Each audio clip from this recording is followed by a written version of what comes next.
জীবনের পুরনো অনেক গুনাহ যেগুলো আমাদের অন্তরকে কুঁড়ে কুঁড়ে খায়, সেই গুনার ব্যাপারে কি আমরা সচেতন হয়েছি কি?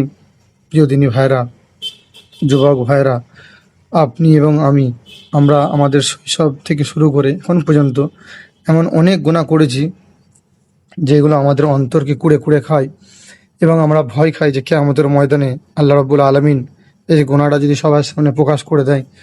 এরকম সবাইয়ের কম বেশি আছে। তো এইটার জন্য কি আপনি সচেতন আছেন?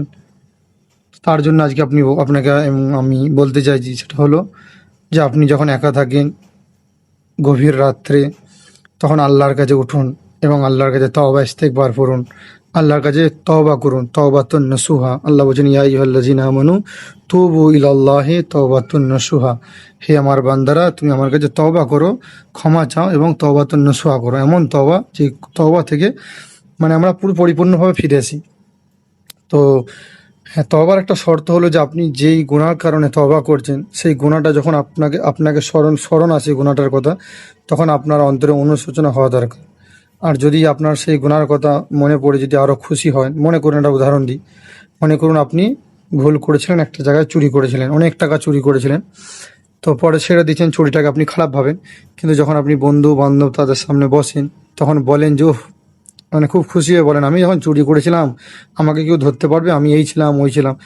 আপনি অনুশোচনা করছেন না, আপনার খুশি হচ্ছে, আপনার বাহাদুরি হচ্ছেন।